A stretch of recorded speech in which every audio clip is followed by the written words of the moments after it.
Welcome, everyone, and thank you for coming to this forum this morning. I am David Cameron, Dean of the Faculty of Arts and Science at the University of Toronto. Let me begin by saying that we acknowledge this land on which the University of Toronto operates. For thousands of years, it has been the traditional land of the Huron-Wendat, the Seneca, and most recently, the Mississaugas of the Credit River. Today, this meeting place is still the home to many Indigenous people from across Turtle Island, and we are grateful for the opportunity to live and work on this land. The goal of today's forum is to help the university community and interested members of our society to understand the gender provisions and implications of Bill C16 and the Ontario Human Rights Code. The federal bill, C16, passed yesterday, as it happens, in the House of Commons. As most of you will know, this matter has been a subject of intense controversy within the university and beyond. Our aim in holding the forum is to provide the opportunity for academic discussion of the matter and a serious exploration of the issues in play. We ask everyone to engage with the issues and with one another in a spirit of civility and respect, upholding, in the words of the university's policy on the disruption of meetings, the principles of freedom of speech and the freedom of individuals and groups to be free of physical intimidation and harassment. Today's forum is being live streamed.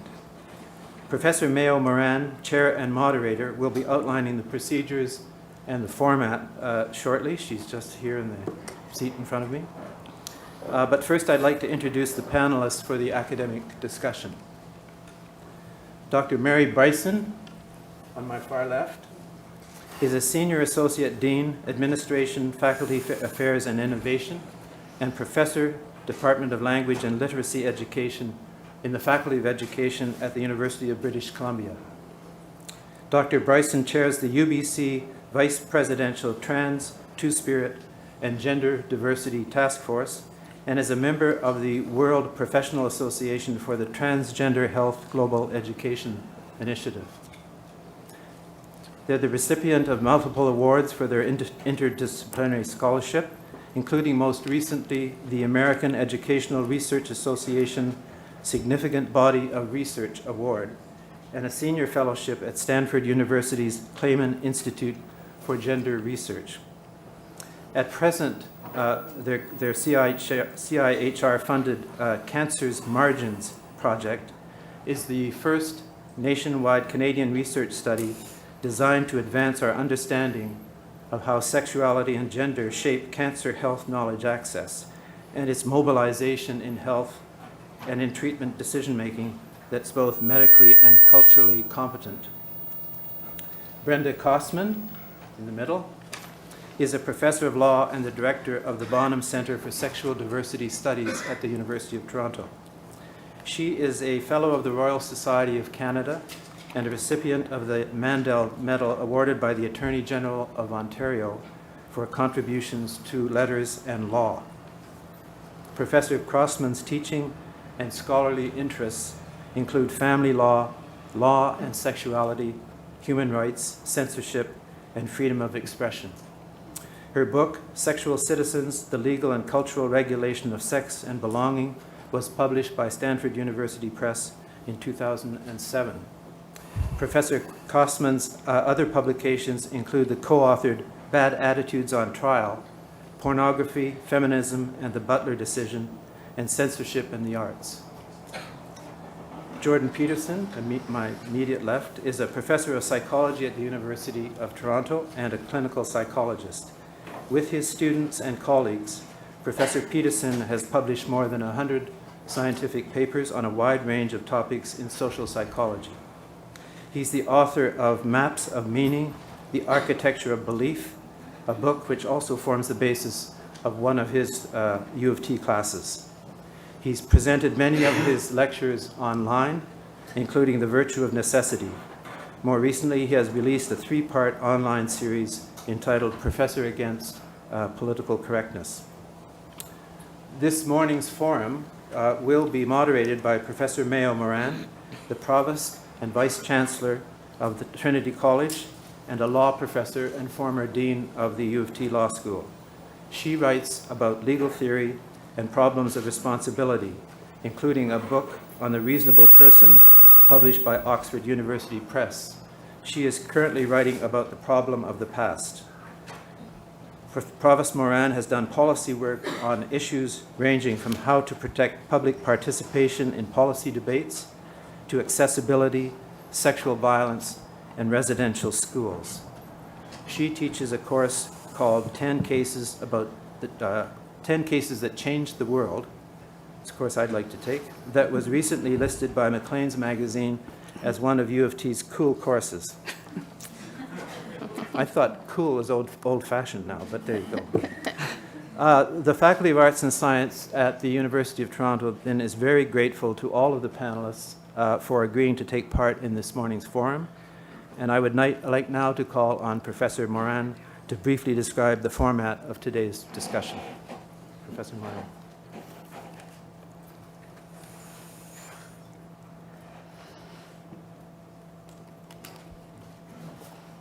Thank you very much, Dean Cameron, and welcome everyone. I have a little bit of laryngitis, so please excuse me if my voice isn't as strong as usual. This forum, as you know, today is designed as an academic discussion, as Dean Cameron said, on issues arising out of the current debate on the provisions of Bill C16 and the gender provisions of the Ontario Human Rights Code. Critically examining and, in our hope, illuminating the great policy issues of the day is a vital role for the university. The university is uniquely well situated because within the confines of the university, we have people, as students would know, who are experts on every possible topic and who have devoted their lives to understanding those topics.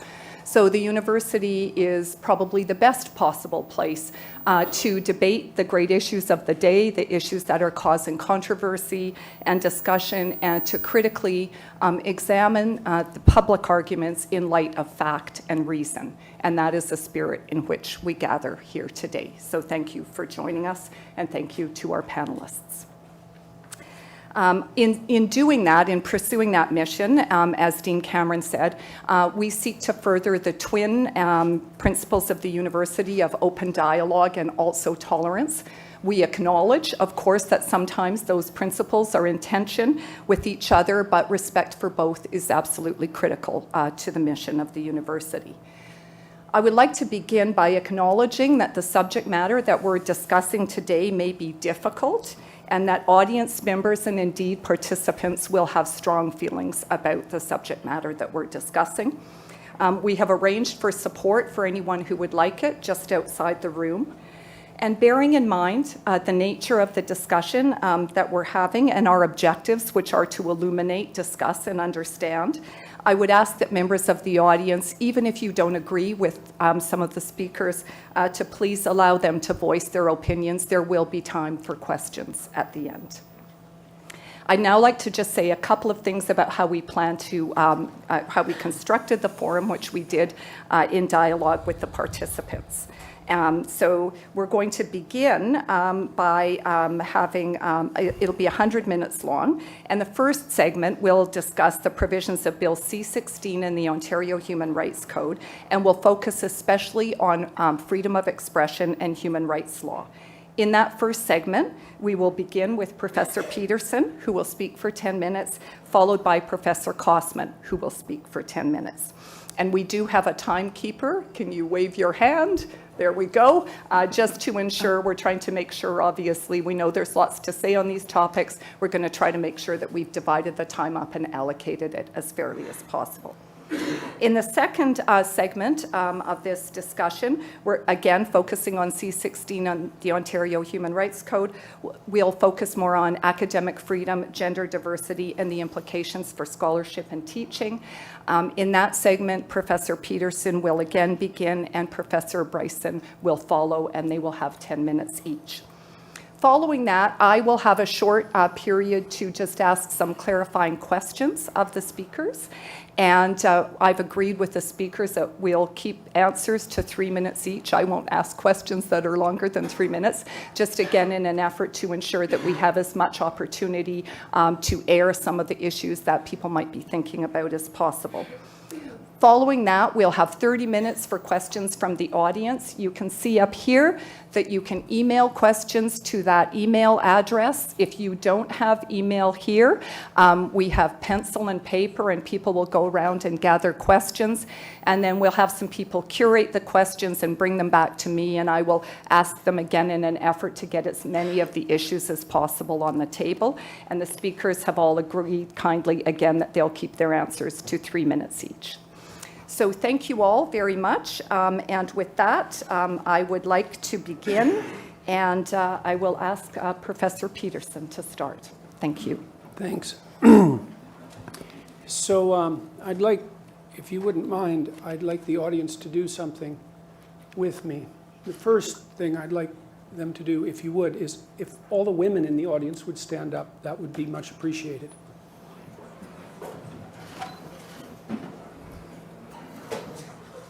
Okay, now, thank you very much. Now, perhaps all the men would stand up. Okay, good. So I did a rough count when I came in here, and I might be out, but I'm not out by much. I think it's about 2 to 1 males in here.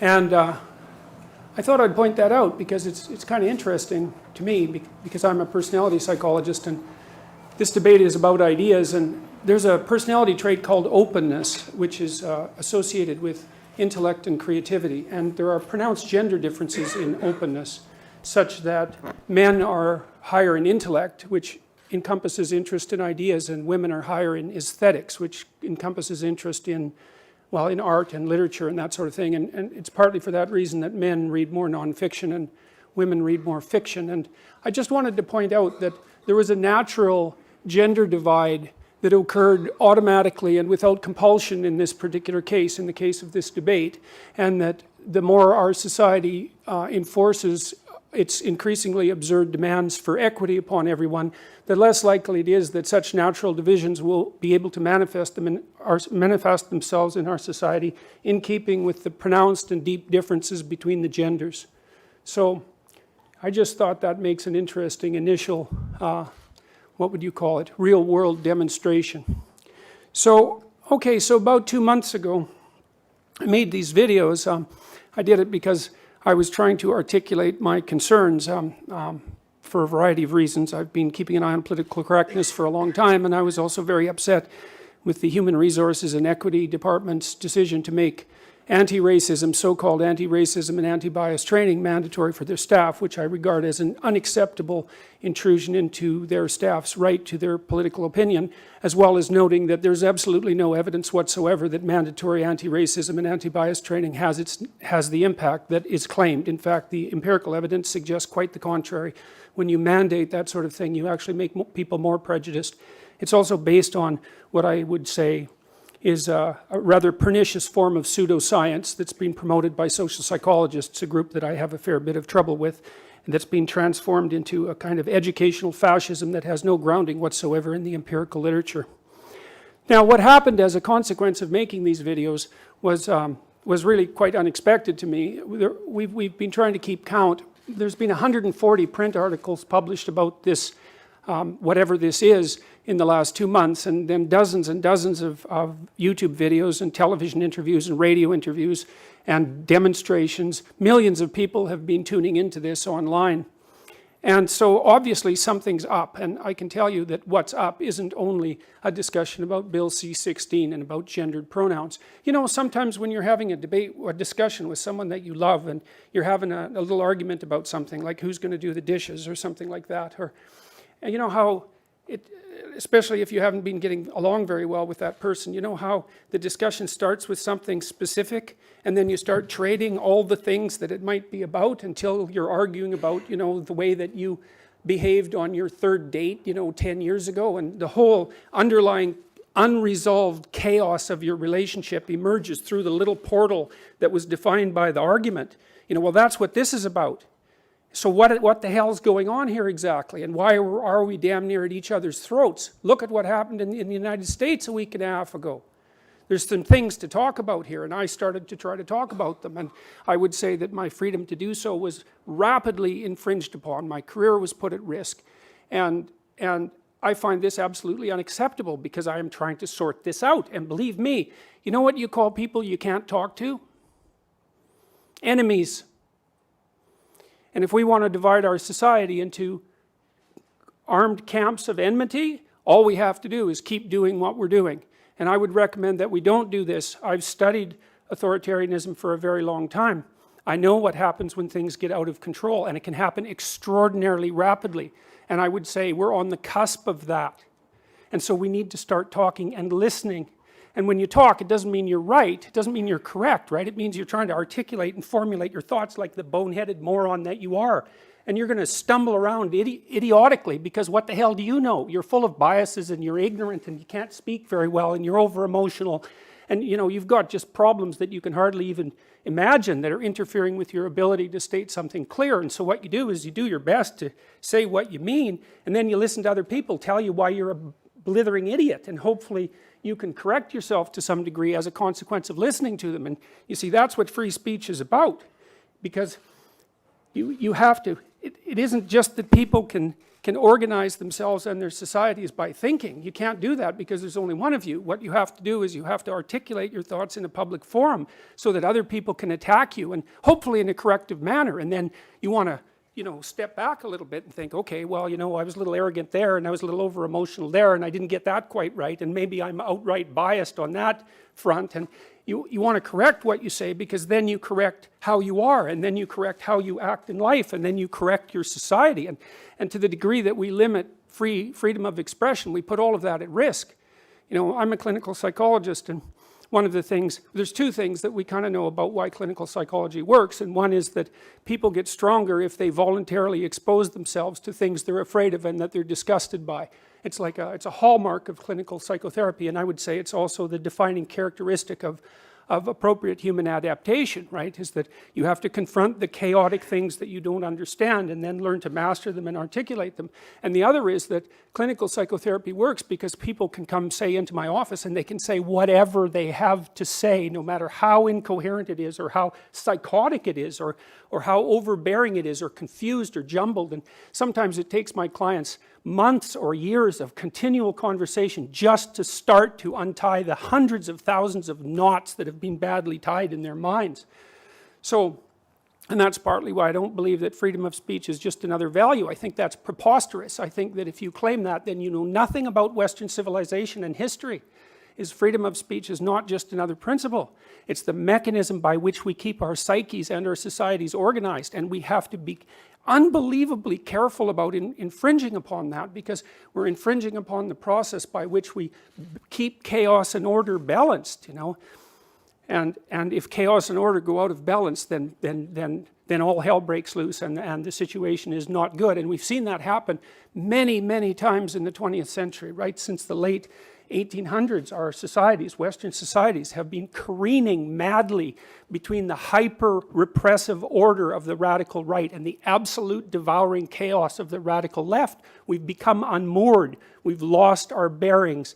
And the only thing that can possibly save us from continuing to do exactly that is the dialogue of exactly the sort that I'm describing at the moment, and what we're attempting to do today in this forum. Thank God the university agreed to have this debate. You know, because there's things to talk about, and if we don't talk about them, then we're going to fight. Well, what is this all about? I can list you some of the things that it's about. It's about inclusion versus bigotry and prejudice, right? It's about the left wing versus the right wing. It's about who's free to choose their language and what elements of respect that you're due to people who are different than you, say with regards to pronoun use or chosen names. It's about whether the subjective or the objective is going to take precedence, because implicit in Bill C16, and I'm telling you, there's an assault on the idea of objectivity itself, an assault on the idea of biology itself. And if the university thinks that the sciences are going to be immune from the ideological doctrine that's embedded in these pieces of legislation, they better think again, because there is trouble coming. I know that OISE already has an anti-psychiatry program, and we noticed that Ken Zucker got hounded out of his job just a few years ago, even though he was an entirely credible scientist and clinician. So it's about constructionism, social constructionism, versus positivism, versus pragmatism. And there's a mother versus father thing going on here too. And you kind of saw that with Hillary Clinton versus Donald Trump. I would say that was the overprotective, devouring mother versus the tyrannical father, which is that's not a good narrative from a mythological perspective. It's about also the adversarial spirit, I would say, versus the logos. That's at the deepest possible level of analysis. And the adversarial spirit is the spirit that claims what I think right now is correct above all else, and I have nothing whatsoever to learn, versus the logos. And the logos is a very complex idea, and maybe the deepest idea of humanity, I would say, certainly the deepest idea of Western civilization, and that's that the proper citizen is the person who embodies truth in speech and attempts to act it out. And that also includes listening, because listening is part of communicative intent. And I think at the moment that we're embroiled in a war on every single one of those dimensions, and several others that I haven't had time to list. And the evidence that we're in that sort of war is precisely the fact that this has attracted so much attention. I mean, I just sat in my bloody office at home and threw up a couple of amateurish videos, more or less attempting to articulate my feelings about a couple of policies. And it's like all hell broke loose. And why? Well, because that hell is right underneath the surface. I hate to stop there, but you're at the end of your time. I'm done.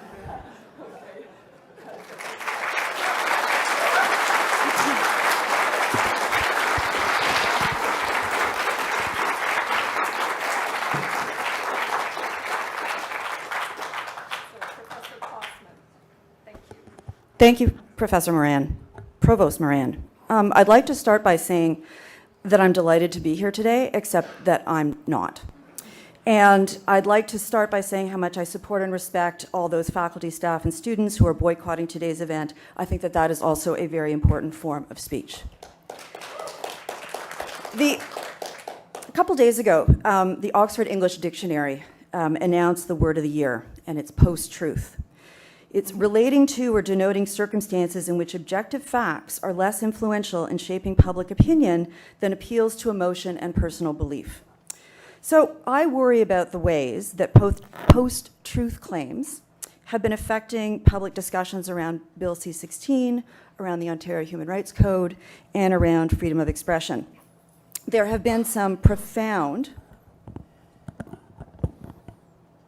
That's not part of my time, that little correction. There have been some profound misunderstandings circulating about the law, and I'm here today as a lawyer, as a law professor, as a civil libertarian, as an expert in equality rights and freedom of expression to try to correct those misunderstandings. So let's start with Bill C16, which passed third reading yesterday in the House. It's the proposed federal legislation that does three things. First, it adds gender identity and expression to the Canadian Human Rights Code. It will prevent the Canadian government, federal agencies, and businesses within federal jurisdiction, which are quite limited, banks, telecoms, airlines, from discriminating on the basis of gender identity and expression. This is hardly unprecedented. Indeed, the federal government is late to this game. Starting in 2002 and moving forward, the Northwest Territories, Manitoba, Ontario, Nova Scotia, Prince Edward Island, Newfoundland, Saskatchewan, Alberta, Quebec, and British Columbia have already passed these protections. Ontario has had these since 2002. The federal government here is simply playing catch-up. There is absolutely nothing unprecedented in this. Number two, Bill C16 adds gender identity and gender expression to provisions in the criminal code that define an identifiable group for the purposes of advocating genocide, the public incitement of hatred, and the willful promotion of hatred.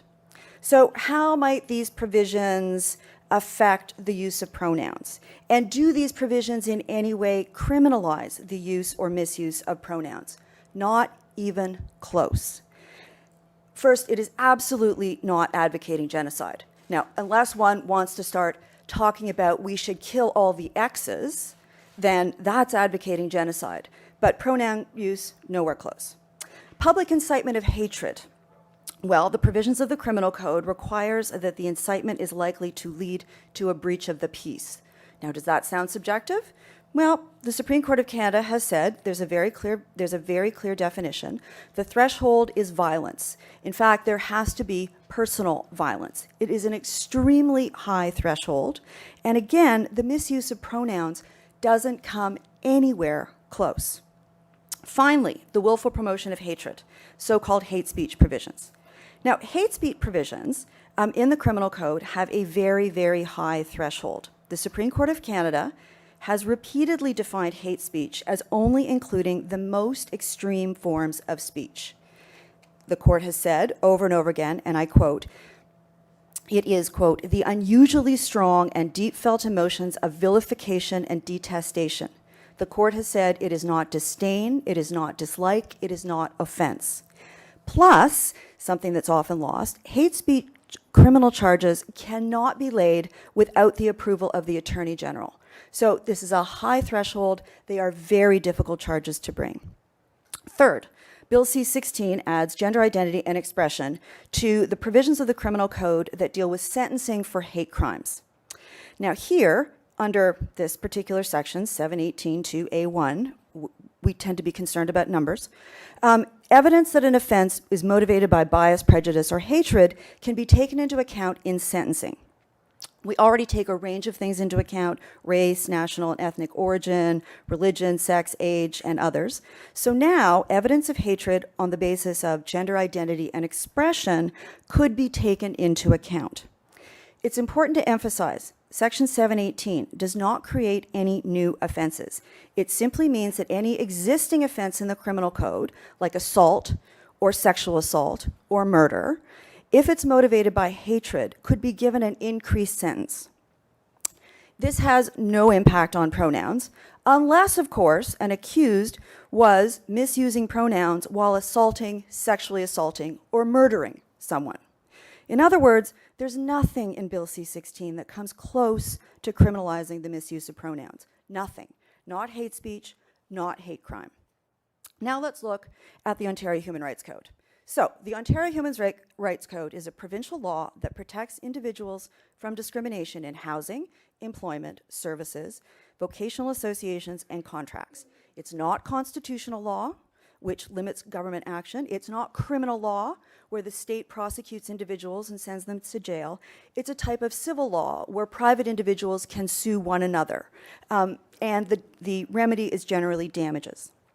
The Ontario Human Rights Code was first passed in 1962. It protects people from all kinds of discrimination. It protects people from being fired on the basis of their race, or it protects people from being denied housing on the basis of their religion, or it protects people from being called the N-word or any other racial epithet in the delivery of services like a university classroom. Since 2012, the Ontario Human Rights Code has prohibited discrimination and harassment on the basis of gender identity and expression. It prevents discrimination and harassment against trans and gender non-binary individuals in employment, housing, and services. So what does this require in relation to pronouns?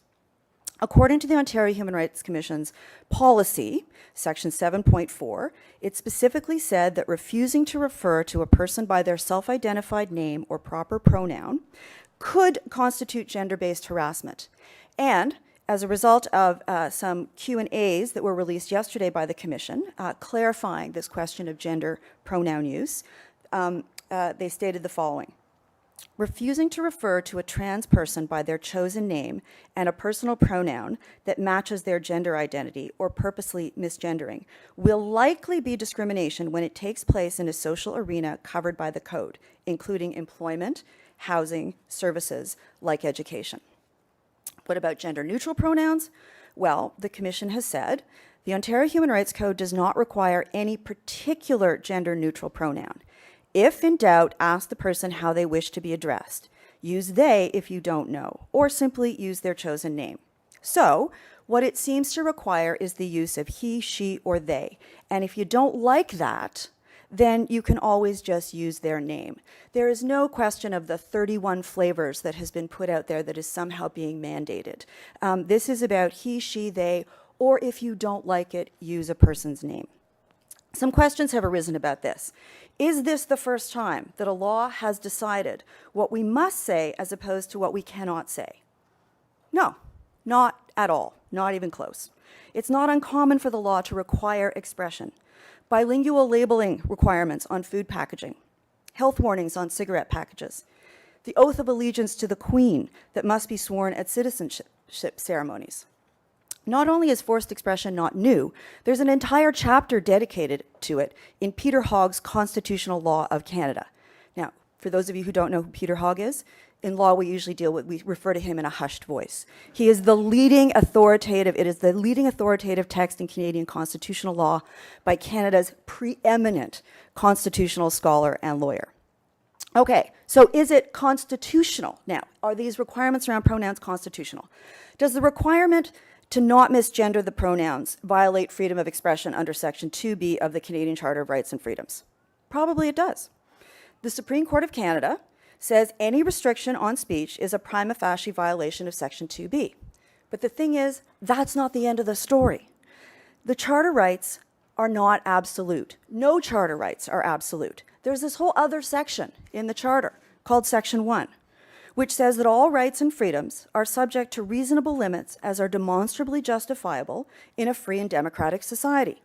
The Supreme Court of Canada has developed a very complex test through which it balances rights on the one hand and reasonable limits on the other. This is what the Supreme Court of Canada does in charter cases. And the Supreme Court of Canada has, on numerous occasions, considered whether restrictions on speech contained in human rights codes are constitutional. It has consistently, and I have to emphasize consistently, held that although any speech restrictions that are contained in a human rights code may violate Section 2B of the Charter, they are a reasonable limit within the meaning of Section 1. They held this in the case of Ross, in the case of Taylor, and most recently, unanimously, by the court in 2013. I have a little thing then about why all this matters. And I'm out of time, but why it all matters is because people matter. And I worry that we've moved into a place now, a kind of not only a post-truth politics, but a kind of post-empathy politics, where we no longer seem to care about people. And this, at the end of the day, is about people. It's about trans and gender non-binary people. These are our children, our siblings, our nieces, our nephews. These are our friends, our neighbors, our colleagues, our lawyers, our carpenters, and our teachers. How bloody hard is it to simply treat these people with respect and dignity? Because all this is about, all human rights are about, is respect and dignity. And if you could throw in a little kindness on the top, that would be even better.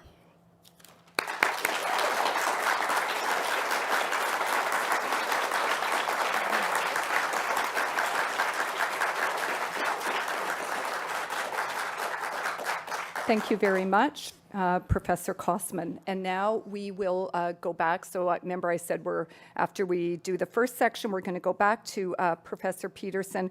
And on this section, we're going to focus a little bit more on academic freedom, gender diversity, and some of the implications for scholarship and teaching.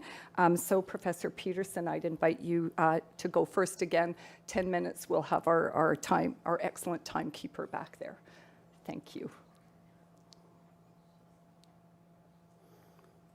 So I'm going to read you something that a graduate student sent me from the University of Toronto the other day, and I can also tell you that I've received hundreds of letters like this. Today, I had a tutorial at the University of Toronto where I talked about Jordan Peterson and issues of personal identity, legally sanctioned identity categories, etc. I brought up a video of a tall white man in his 30s who asked students at a university how they'd react if he told them he identified as a woman, as black, as short, and as 5 years old. Spoiler alert. Students in the video resist some of the later categories a bit, but are mostly accepting. Still, students were not engaging in discussion. I asked them why. One said it was because she was worried to share her opinion for fear of being singled out or saying something offensive. I asked who else was not speaking for that reason. The whole class put their hands up. That was shocking to me. I encouraged them to speak despite their worries, and they gave me some good feedback on how to make it easier for them to do so. For instance, by working in pairs and being assigned an opinion so that they didn't have to be responsible for it or feel bad for defending it. No participation. Why? They weren't uninterested. They were afraid to speak their minds. The PC police are in your heads.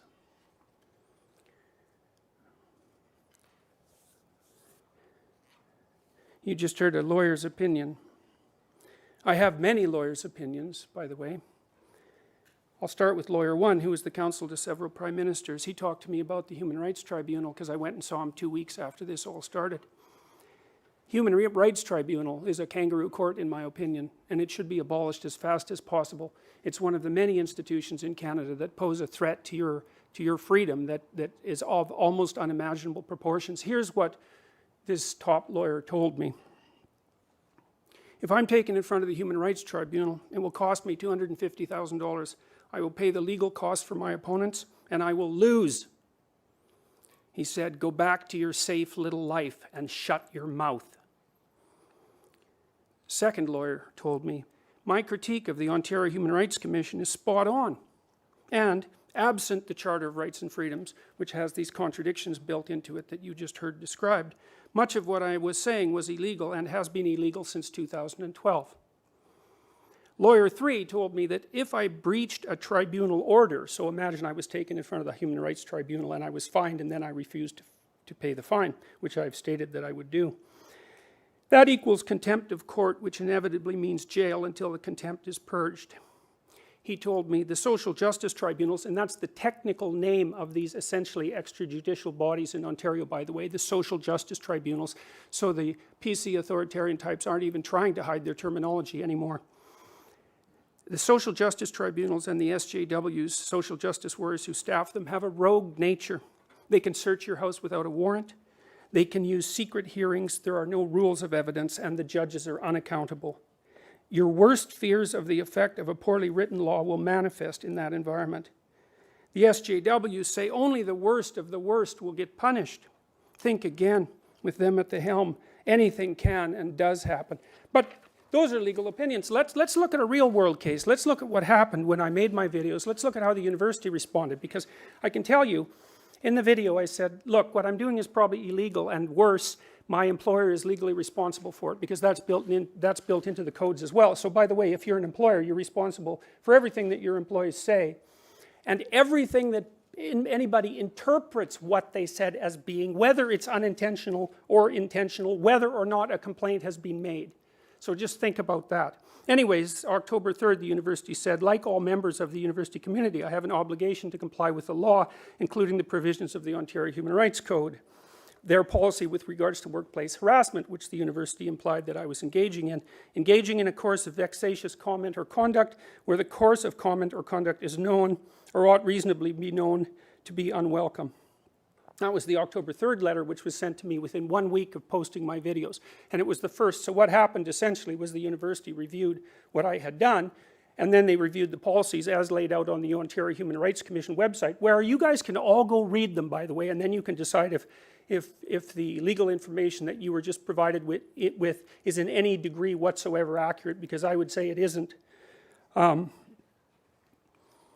The university reviewed my videos and they decided that what I said was true. They decided that the video I made was probably illegal and that they were responsible for it. And so in an attempt to distance themselves from me, under counsel from their legal people, and believe me, the university has good legal people, they sent me a warning. And this is what happens if you want to discipline a recalcitrant employee, essentially, so that you don't have to bear legal responsibility for their acts. You send them a warning to show that you're not in favor of what they're doing. Then if they continue, you send them another warning. And then if they continue, you send them a third warning. And after the third warning, you can take further steps.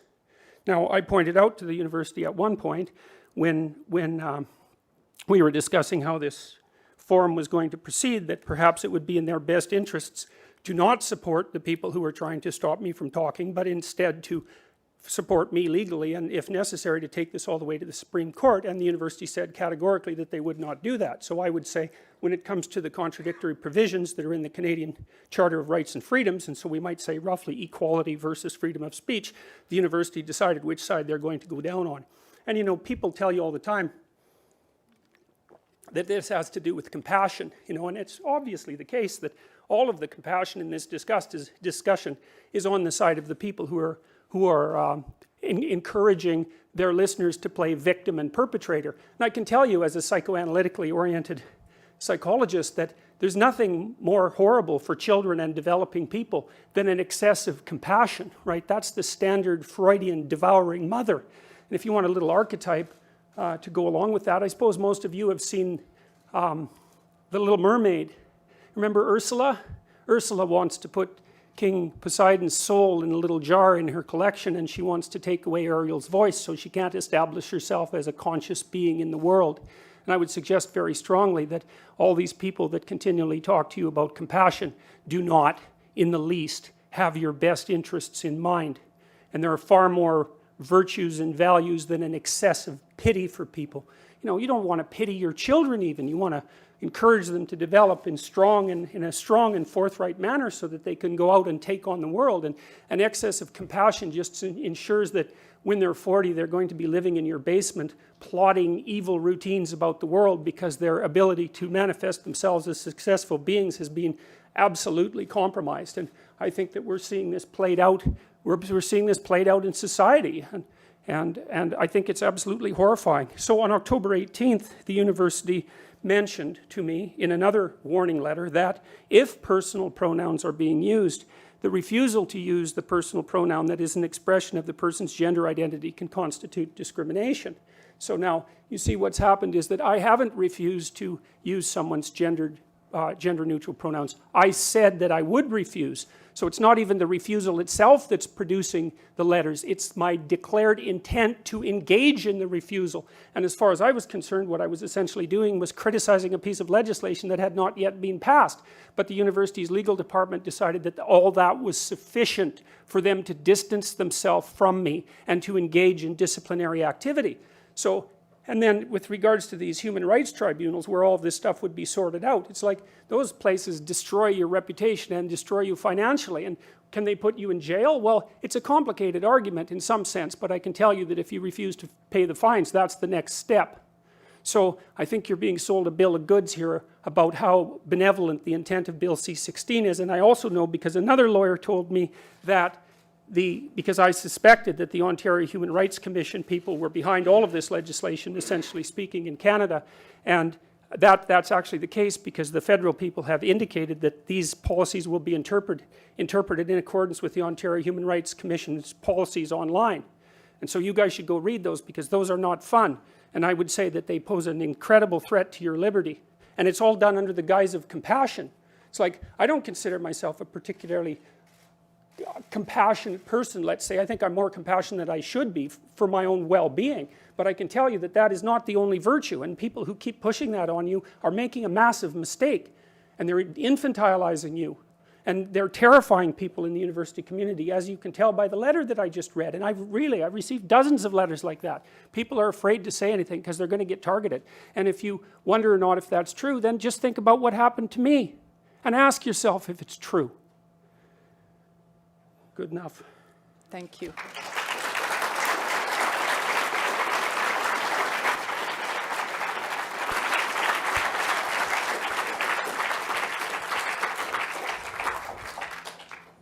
So, Professor Bryson, can we have you speak next? And may I just say thank you for coming out from Vancouver to join us. Everyone else here is from University of Toronto, but Professor Bryson came out from Vancouver, so thank you. Thank you, Provost Moran. What a wild ride we're on this morning. We're all doing okay so far, I think. As a Trinity College and OISE alumnus, I'm typically delighted to return to the University of Toronto. Today is different. To make sense of what it means to be here today, I've found myself going back frequently to the 1989 debate at Western on the subject of race and IQ between Philip Rushton and David Suzuki. The stakes then and now are very familiar. To borrow David Suzuki's opening words on that day, quote, "I do not want to be here. I do not want to dignify this man and his ideas in public debate," end quote. Yesterday, Bill C16 passed third reading in the House of Commons, and tomorrow is a Trans Day of Remembrance.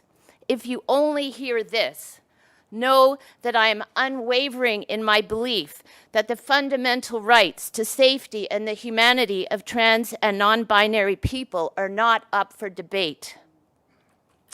There was in 1989 at Western, as now, an extraordinary media frenzy concerning the apparent threat to academic freedom posed by the mere possibility that academic freedom is not an absolute guarantee, that as scholars, our relationship with knowledge and with the public trust is tempered by responsibilities and limitations. Of crucial import to my argument today is that this is a relationship structured not on juridical grounds. This is not about the law, but on ethical grounds. The very real effects of the knowledge claims that we make as scholars require that our claims be subjected to rigorous critical scrutiny. And there is no set of knowledge claims more important to subject to critical scrutiny than statements that appear to perpetuate and to incite already existing forms of hatred, violence, and prejudice toward members of minority groups. We need to identify and address the claims made in the recent public works of Jordan Peterson, claims about trans people, claims about the validity of gender identity, claims about the proper use of pronouns, and claims about academic freedom rights. And let's be clear, we have a unique difficulty here today in subjecting these claims to scholarly scrutiny. What kind of claims can you have in amateurish videos? Although this man is making these claims as Dr. Jordan Peterson, as a professor and a clinical psychologist employed at a great Canadian university, the claims are not being made in relation to any publicly accessible body of peer-reviewed scholarship. So why this? Why now? The recent public works of Jordan Peterson provide a fabulous case study of the cultural production of true believers, the cultural production of ignorance in an age of reactionary populism. The cultural historian of cancer, Robert Proctor, coined the term agnotology to describe systematic attention to the production of ignorance. And let's not beat around the bush. Bad science is deadly, whether in the area of cancer or gender and population health. The cultural production of ignorance does not point to a vacuum, but rather represents a deliberate relationship to knowledge that is consequential in our lives. For Proctor, the tactics used by the tobacco industry provide a perfect example of how doubt and controversy are enlisted to produce ignorance. So let's take a look at how consequential and studied ignorance works in relation to gender. Here are the major claims of Dr. Peterson's recent public works, specifically the first of 3 lectures concerning Bill C16. And I will quote directly here from my lecture transcript. "Bill C16 scares me," lectures Dr. Peterson. "The Ontario Human Rights Commission is a particularly pathological organization. Social justice warrior types are overrepresented, and I can't help but think it's because our current premier is a lesbian.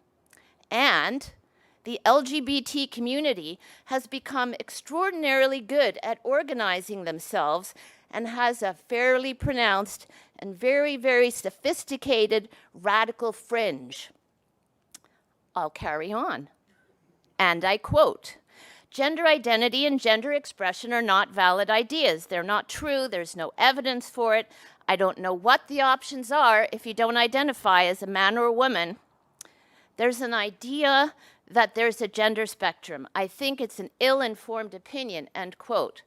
rather than to address himself to the scientific evidence concerning gender identity and expression, and by adopting rhetorical strategies more common to breitbartnews.com than a university professor's lecture, Dr. Peterson goes on to discredit the very constructs on political grounds instead of on grounds provided by scholarly evidence, that these constructs are, in no particular order, leftist, radical, and politically correct.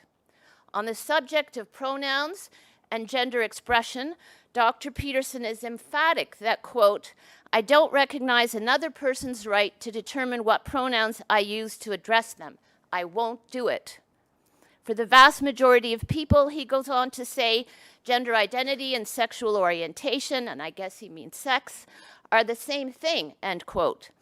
As for the definition of transgender, Dr. Peterson claims that, and I quote, "I don't believe that these people, these terms stand for good things.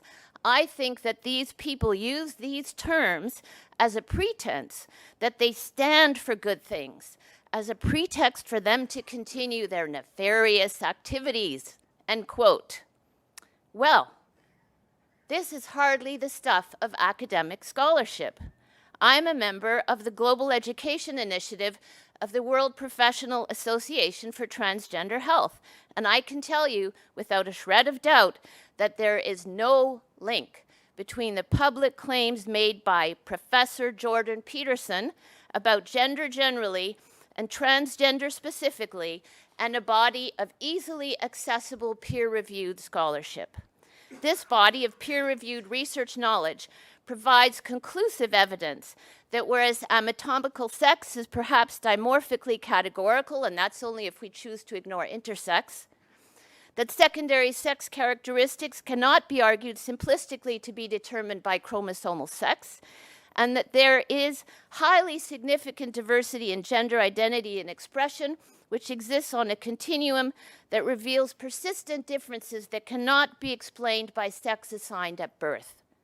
Gender identity and expression are dynamic, biosocial aspects of human diversity that are culturally and socially in a complex relationship with matter. Gender identity and expression are linked both to the extraordinary plasticity of human life and the fluidity of identity, and as well, and this is where we must pay close attention, linked to gender-based violence, to minority stress, and threats to a whole host of rights in Canada that are not up for debate here today. These rights include the right to recognition, the right to communicability of presence, the right to culturally competent institutional climates, and perhaps the most profound of all rights, the right to safety and the right to culture and access to knowledge.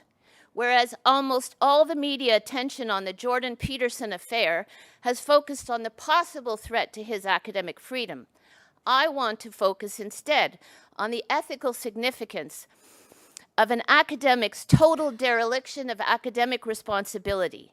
Academics are never free to distribute totally bogus claims while trading on the value provided by their title as a professor in a great Canadian university, and perhaps even worse, as a clinician registered by an accreditation body.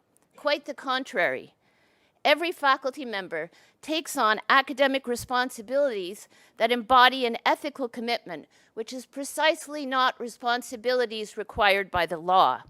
Academic knowledge that appears to codify knowledge about minority populations must not add to the harms already facing minority groups by itself contributing to the consolidation of ignorance, nor by inciting hatred toward members of these groups.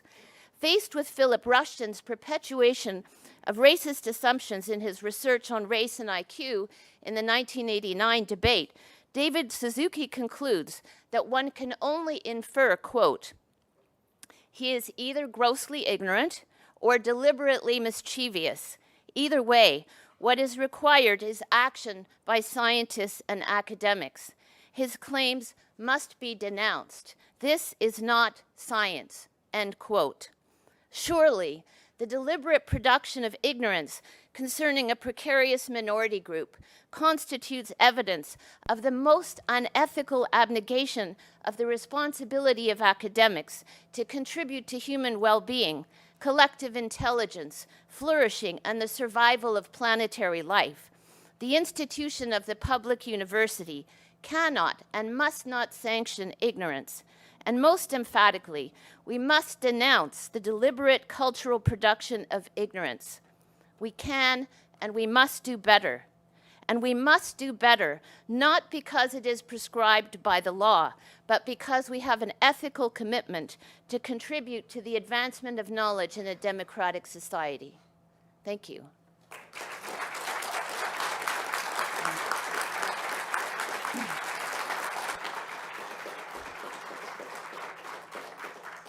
Thank you all very much.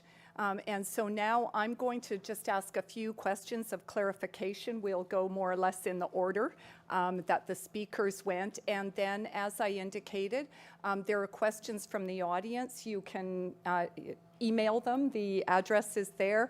I think there are people in the room. There we go. There are a few people. So put up your hands if you don't have capacity to email, and they'll get around to you. We won't be able to answer all the questions or pose them, but we'll do our best. So Professor Peterson, I'll start with you since you were the first speaker. Of course, there are a few lawyers on the stage here. Law seems to figure very prominently in your argument and in many of your concerns. And Professor Kosman has obviously set out a number of the issues in terms of what the laws actually say. You cited in response a number of legal experts, and one of the things about legal experts is there are a lot of them and they often don't agree. But in law, we tend to distinguish between the law as it is and the laws we would like it to be. And the experts you cited seem to be critical of the law as it is. Along with you.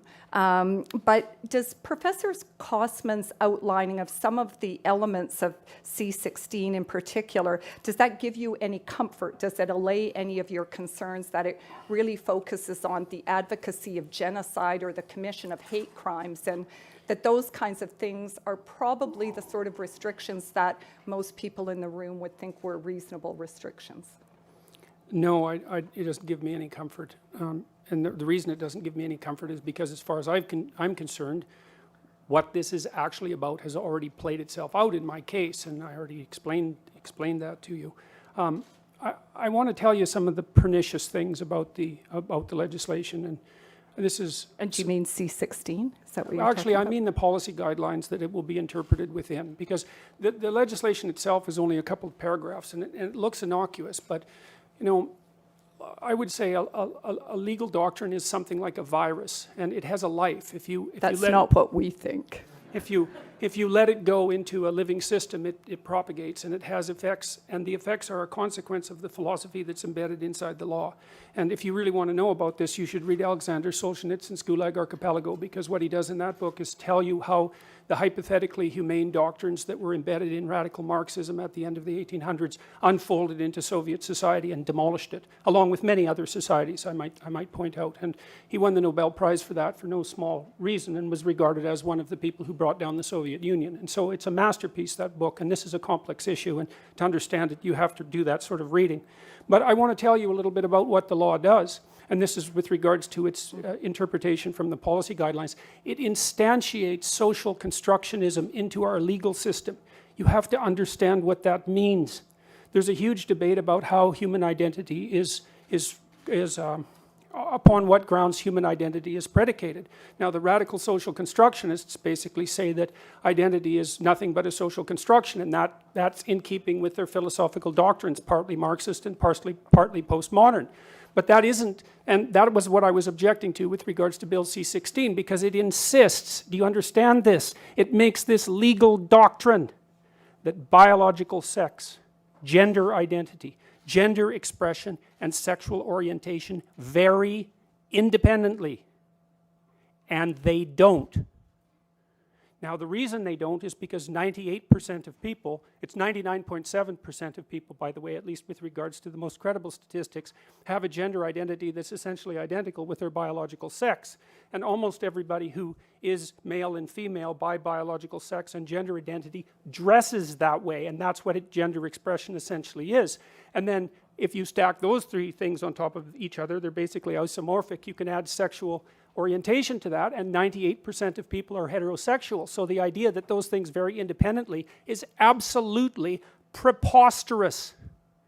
But it's written into the law, and that has terrible consequences. You see, I don't know, for example, now, to what degree any discussion in universities of the biological differences between men and women are legal.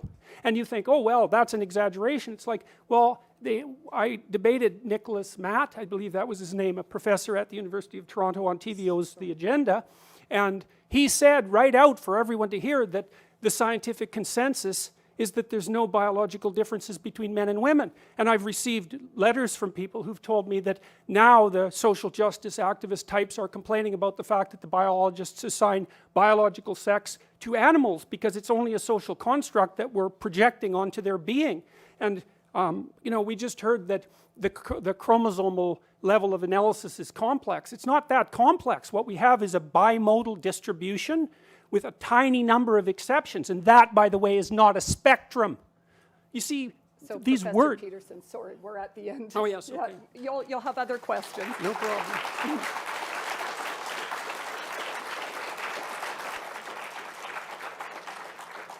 So Professor Kosman, just sort of picking up on some of the items that Professor Peterson just mentioned, he was talking about social constructionism and the idea that this is a very novel issue in the law, that the C16, one of the concerns about it, even if it isn't exactly the specific provisions of the legislation, it's the fact that it's instantiating this kind of social construction into the realm of legal regulation.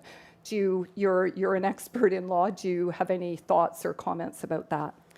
I think that any of us who are experts in law would have something to say about that. The law has been regulating social constructionism and social constructs since there was law. Language, nationality, religion, citizenship, family, marriage, there's no there. They're social constructs.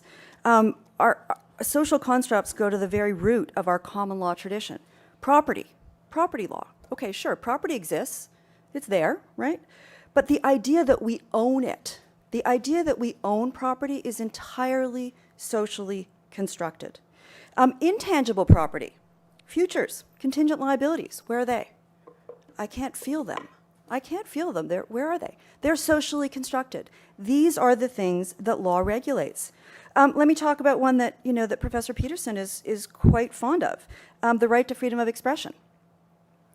This is entirely a social construction of the Enlightenment. It didn't exist before the Enlightenment, of humanism and of liberalism.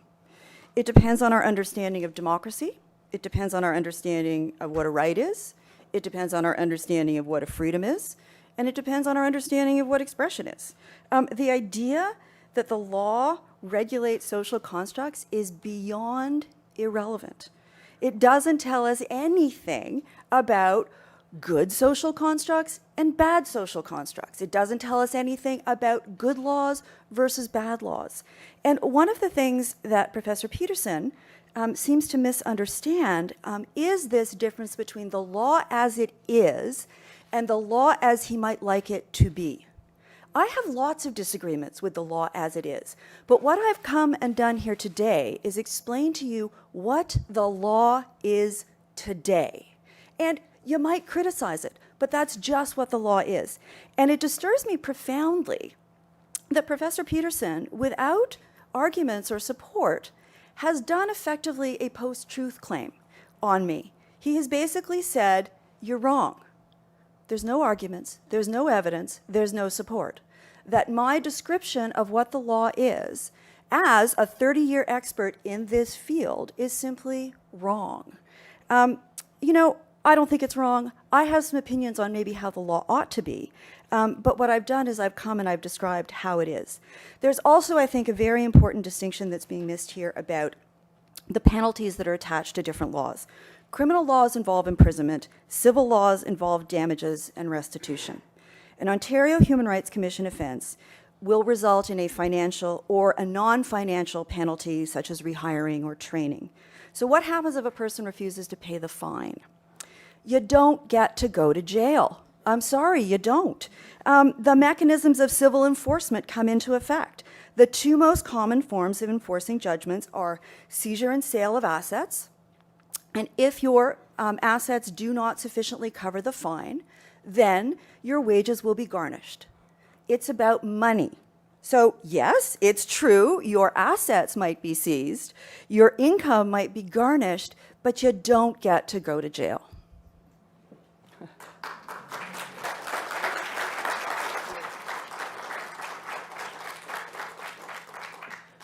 So we'll go back now to Professor Peterson, because there were two segments, so we've agreed that we'd go back to him. And actually, I think you were just starting at the end of your discussion in your answer to the last question to talk a little bit about some of the points that Professor Bryson made about your picture of gender and the relationship between sex and gender and some of those issues. And you know, she lays out some of the science and some of the actual scientific findings around those issues. And I wonder, when you take a look at some of that research, how does it affect your thinking on some of these questions about, in particular, what some people think of as perhaps a rather simplified picture of sex and gender? Okay, well, a couple of things. The first thing I want to make a quick comment about Dr. Kosman's critique of my analysis, because she actually didn't address it. I didn't say that the law shouldn't regulate social constructions.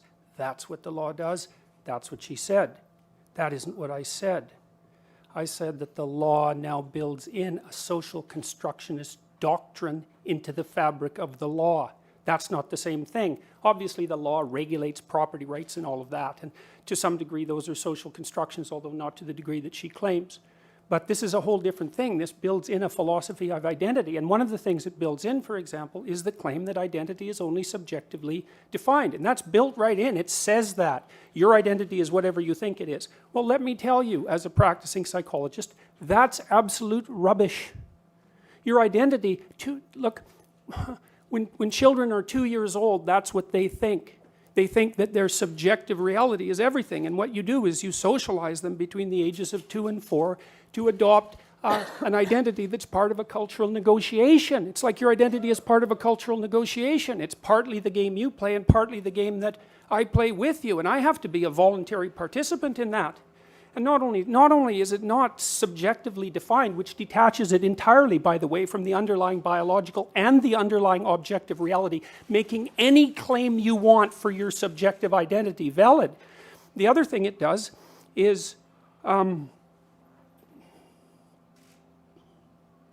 it completely obliviates the idea that identity is actually a pragmatic entity, for God's sake. It's like if you're a lawyer or a father or a mother, like an identity that has some solidity to it. Say, well, for most lawyers anyways.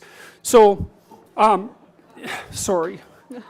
I couldn't help it. We're used to it. Your identity is also a vehicle within which you travel through life, right? It's a set of tools, a set of pragmatic tools that you use to interact with the social and the natural world. It's not only your subjective whim. So, okay, and with regards to the science, it's like, really? You know, I can give you just one example, and I'll stop with this, and hopefully I can do it quickly. The idea of gender identity, which is only defined subjectively in the relevant law, has been studied intensively by personality psychologists such as myself. In fact, my lab has done some of the, I wouldn't say the most fundamental research on it, but you know, we're in the ballpark. Here's a little story. Okay, so the differences between personality between men and women are basically what constitutes gender identity insofar as it's not merely subjective. And one of the things that's happened is that as the Scandinavian countries have equalized their political and sociological landscape, the differences in identity between men and women have got larger, not smaller. Do you understand that? That's a refutation of the social constructionist claim. So what happens is that if you flatten out the landscape so that there are very few socioeconomic differences, say, or sociological differences in the treatment between men and women, what happens is the biological difference maximizes. It maximizes. Do you understand? That means men and women get more different, not more the same. And the thing about women in the audience, bloody hell, you should think about this, because don't you want to pursue the things that you're interested in? And if you pursue the things that you're interested in, because you're interested in different things than men, I'm telling you, and if you look at the interest variation, this has been established technically, if you look at the interest variation, there's almost no overlap between men and women if you sum up the differences in interest and temperament. Okay?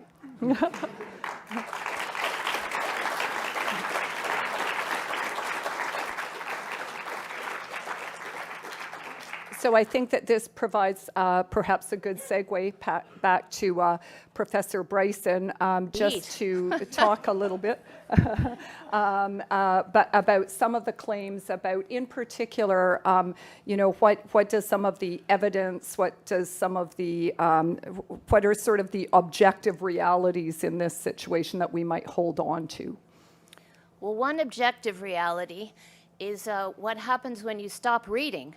So I'm going to recommend that for anyone who's interested in a current review of the literature on sex, gender, and gender differences, that you take a look at Rebecca Jordan-Young or Anne Fausto Sterling, who provide extraordinary and very detailed reviews of this literature. And actually, it comes down to the fact that science about causality, about, in essence, sex being linked and producing gender, requires us to move outside of the current realm. All that we have in this realm is quasi-experimentation.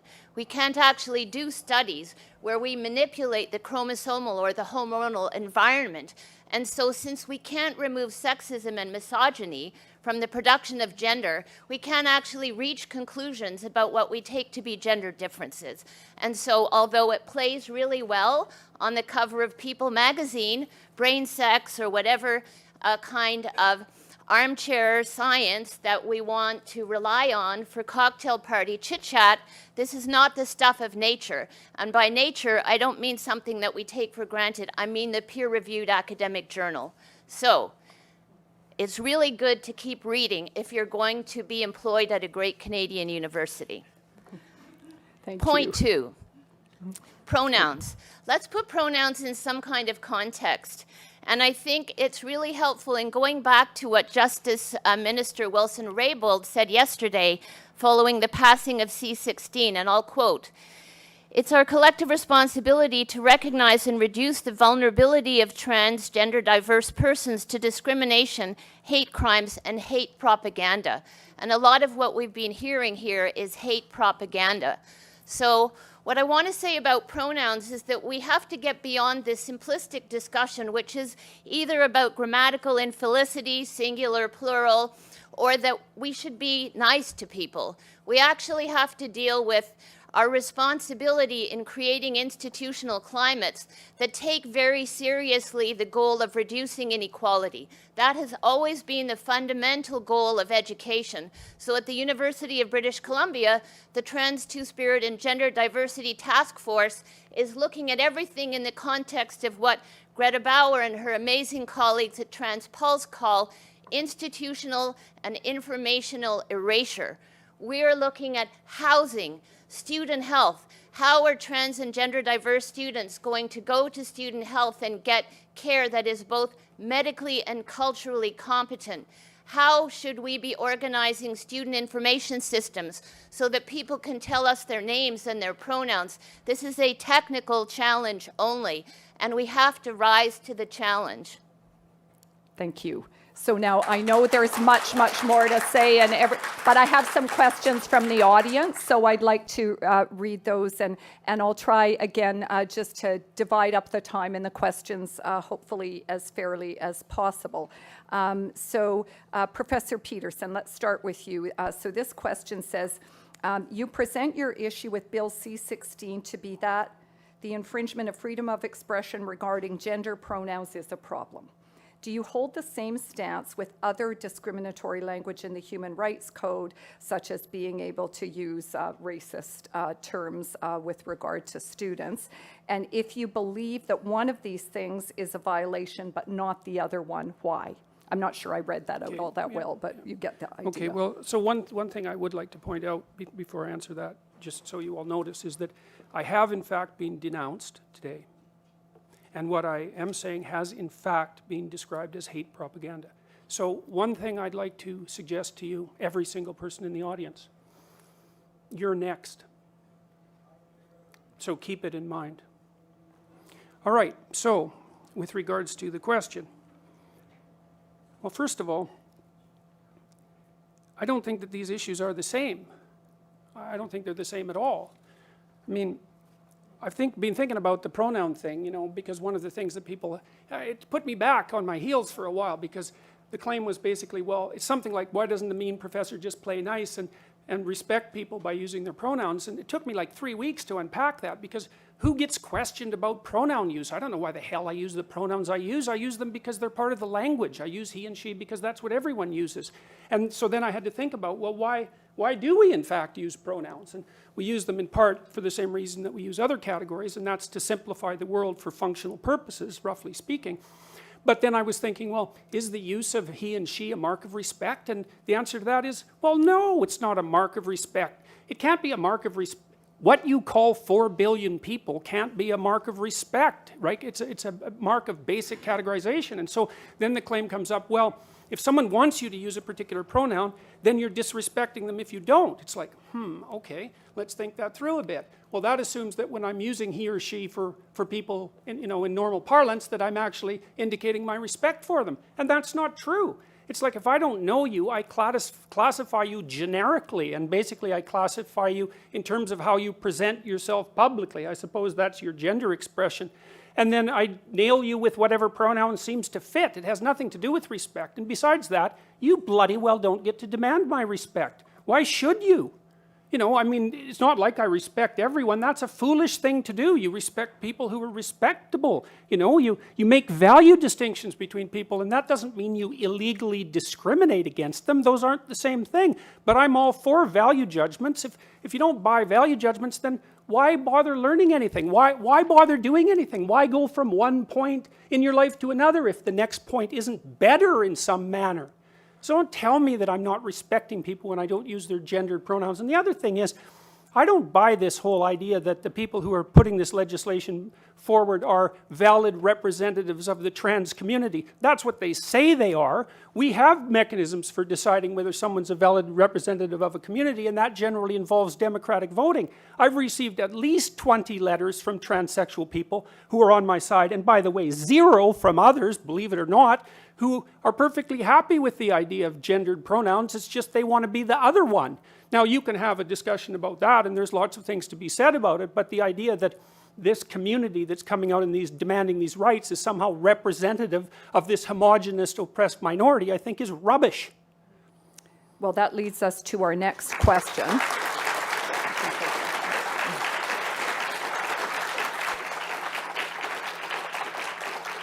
And for this question, I'm going to ask both Professor Kosman and Professor Bryson to comment on it. So one of the objectives of the transgender and queer rights movement is to enter into public conscience in a way. And this person asks, this can only occur through public conversation. Do you worry that it may not be possible to have thoughtful discussion if there is government restriction about this kind of speech? And do you worry that it would skew discussion in one direction or another? So perhaps Professor Kosman first, and then Professor Bryson. So I've spent a career being concerned about the way in which thoughtful discussion is often shut down. And I've been concerned about it on the right, I've been concerned about it on the left, and I've been concerned about it in the mushy middle.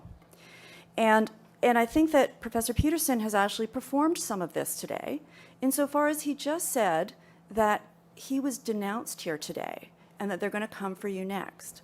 So the thing is about speech is that everybody gets it. And you say something and you then get criticized. So Professor Peterson hasn't been denounced, some might want to, but he has been severely criticized. And that is actually what speech does. That is what speech does. I think that there is an important way to have public discussions around a whole range of issues. I would welcome a discussion on the role of hate speech provisions. I would welcome a discussion around the role of hate speech and its desirability, about whether the Supreme Court of Canada is right or not right in upholding its constitutionality.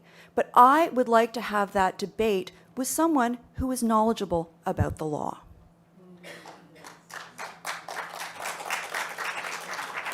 Thank you. And Professor Bryson. One of the big questions that I had to deal with in considering whether or not to accept the very generous offer, invitation of the University of Toronto to come here today would be the impact of this event on trans and gender non-binary people, specifically at the University of Toronto and much more generally.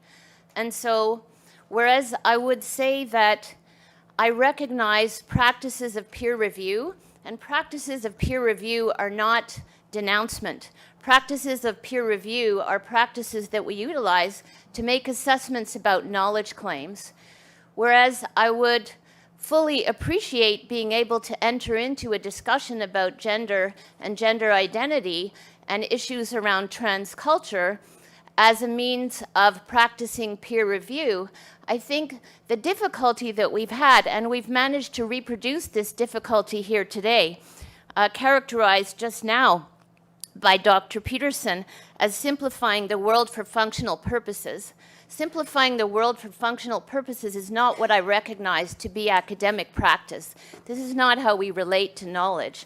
And so I think that there's a concern when we don't subject claims that are being made as knowledge claims by people who carry titles at great Canadian universities, when we don't treat those knowledge claims in the same way that we would in any other field. And when they're knowledge claims made about members of minority groups, embattled, vulnerable, marginalized members of minority groups, then I think that we all need to be very concerned about how it is that we're changing what we think we do in the university, which is supposed to be about the advancement of knowledge and excellence. Thank you.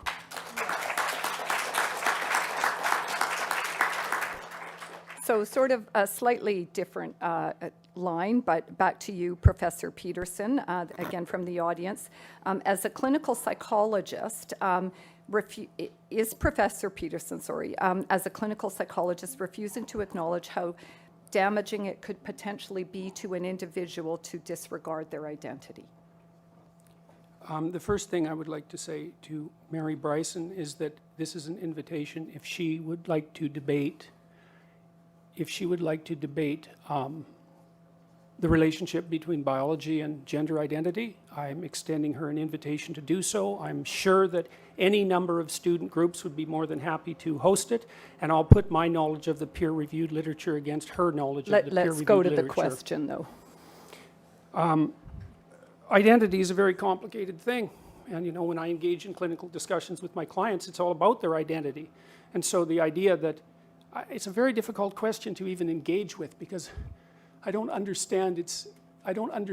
It makes things so simple that you can't discuss them properly. All I do in my clinical practice, and I have about 20,000 hours of experience in my clinical practice, and I've dealt with all sorts of people, far more variation in people than the typical person ever encounters, and I think I've done it at least reasonably competently.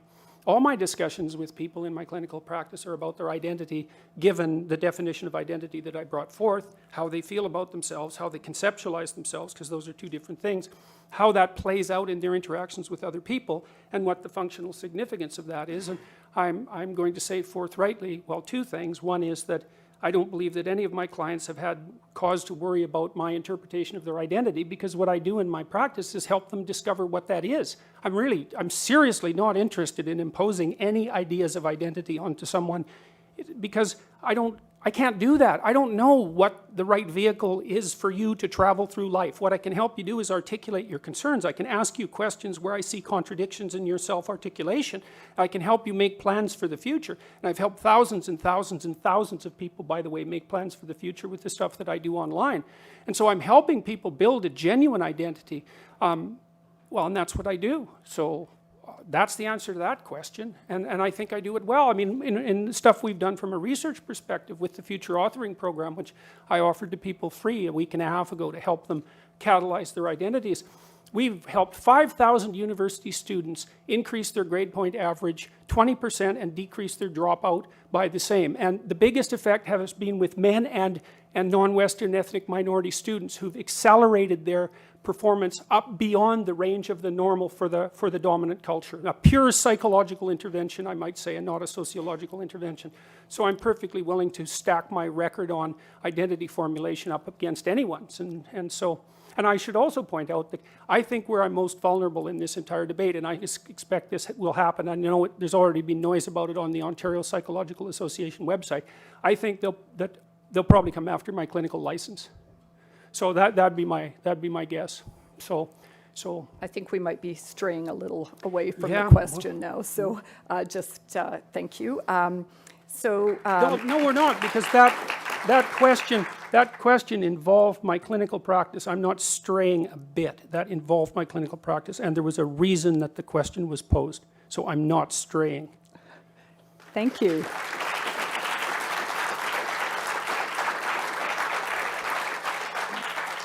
So the next question concerns how a free and democratic society is, how that idea is developed. And this is, I guess, particularly for Professor Kosman. So you mentioned that the freedom of expression and the anti-discrimination equality provisions of the Charter are balanced through Section 1, which explicitly, it's Section 1, starts out our Charter, and it has this idea of free and democratic society. So how is that idea established, and who is part of that discussion?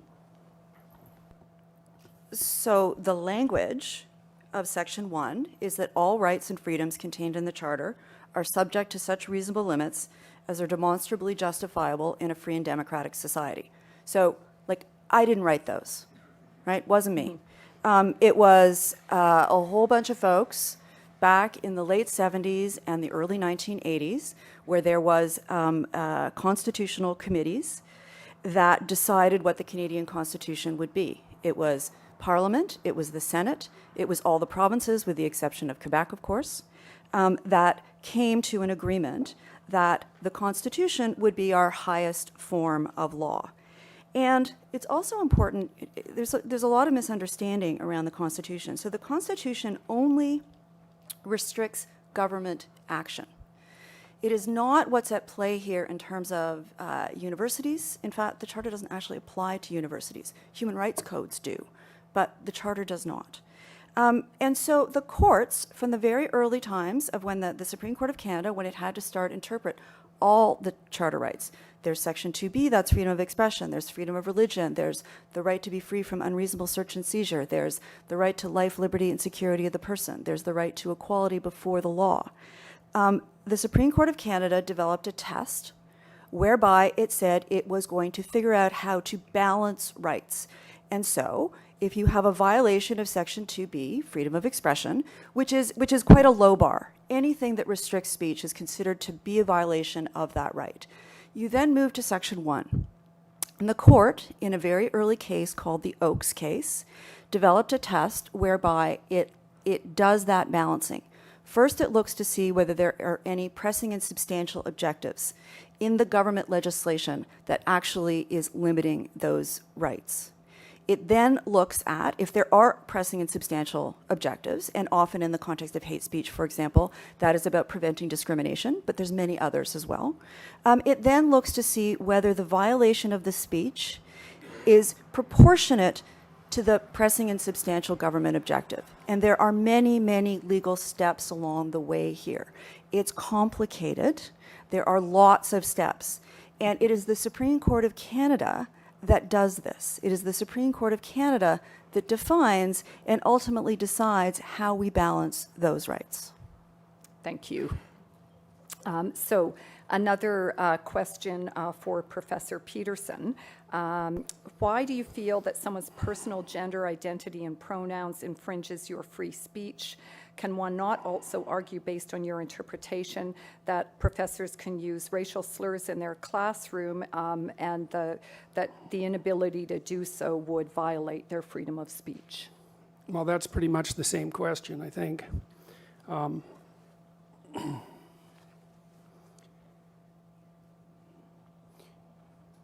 I think that we're crossing a dangerous line, and the line is the requirement that's being put upon people by government agencies with the full force of the law behind them to decide what language categories you're going to use. Now, I think that's a form of compelled speech, which has a technical meaning. I know in the United States, the American Supreme Court ruled against the government's right to use compelled speech in 1943. I understand that this isn't the United States, but we share a common law background and the doctrines are relevant. For me, you see, when I opened this debate, this forum, I tried to explain what this is about, and I couldn't explain everything that it's about because it's about too many things. But one of the things it's about is ideology and the distinction between the left and the right, and let's say. Now, I truly believe that these made-up pronouns, of which there are many, dozens in fact, and there's no consensus on them, and that doesn't even begin to start a discussion about the use of the other kin pronouns, and you can look those up if you want, because if you can define your identity subjectively any way you want, then there's absolutely no reason that you can't claim a non-human identity. And you may not know, but in the LGBT Rainbow Coalition, there is Q+, and the Q+ people include the otherkins who claim a non-human identity, and they're arguing in that Rainbow Coalition that they have the same right to their pronouns that everyone else does, and their pronouns include such things as worm self. You're not supposed to interrupt. Actually, I was just going to ask if you could go back to the point about the analogy between the racial slur and the I don't think there's any use. analogy at all. But that's I think what the difference people wanna between, hear you I'm on. talking about compelled speech. There's a difference between saying that there's something you can't say and saying that there are things that you have to say. And I regard these made-up pronouns, all of them, as the neologisms of radical PC authoritarians. Do you understand that? And I'm not a fan of that sort of person. And the reason I'm not a fan of that sort of person is because I've done my homework. I've read everything I can get my hands on in the development of authoritarian political systems, and I know the literature inside out and backwards. And I am not going to be a mouthpiece for language that I detest. And that's that.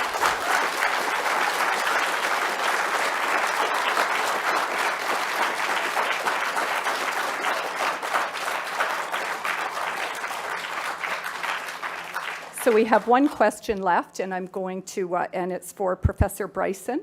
Professor Bryson, I noticed that you were on the Vice Presidential Task Force at UBC for two-spirited trans and other folks, and I wonder, this has obviously been a difficult debate for the University of Toronto, but from your perspective as someone who's also had a senior leadership role, as well as being an expert in the area, do you have any thoughts or guidance about what universities can do to ensure that we're moving things forward in a helpful, inclusive way? Let's talk about apologies. So this week we heard from Justin Trudeau's government about the apology that will be made to LGBTQ Canadians concerning the extraordinarily violent impacts of discriminatory activities that were also research activities happening at Canadian universities and elsewhere to locate and to fire LGBT Canadians from the public service and from the RCMP. And let's pay attention to some of the details of that situation. You can Google the fruit machine, an incredibly bogus apparatus that was created let's say not coincidentally by a psychologist at Carleton University, Dr. Wake, who was the chair of the psychology department, intended only to identify supposed homosexuals who then would be fired from government service and from the RCMP. Those actions were carried out by means in part of entirely bogus research claims supported and funded by a Canadian public university, Carleton University. If we fast forward to the fairly recent past, we could look at CAMH making an apology for the incredibly damaging work carried out by Zucker in his bogus conversion therapy based entirely on these ideas about sex-producing gender constancy, which then in the case of gender-diverse young people could be cured by means of conversion therapy. CAMH had to apologize to the Canadian public and to Ontarians for the harms carried out by Dr. Zucker. And so I think that we might need to think about two things at the University of Toronto. And one would be an apology for any damages to the right to safety and the right to humanity on the part of trans and gender diverse people at the university and in the great city of Toronto more generally. And then, of course, the University of Toronto also, and perhaps it already is, and I'm sure you know more about this than I do, could implement the kind of wide-ranging program to think very carefully about how in an intelligent way to accommodate gender diversity and trans people in this wonderful, great Canadian university that is the University of Toronto. Thank you. So we are at the end of our time. I would like to thank all the participants, the organizers, the many staff who did a great job making this forum happen, and of course the members of the audience who came out today. I'd also like to acknowledge, and I think Professor Bryson mentioned this, that tomorrow, November 20th, is Transgender Day of Remembrance. And that observes the fact that many members of the transgender community either lost their lives or were injured in acts of violence. And on a moment like this, it's worth remembering that the reason the legislation we're debating today and we're discussing today came into existence was to protect those communities from those acts of violence.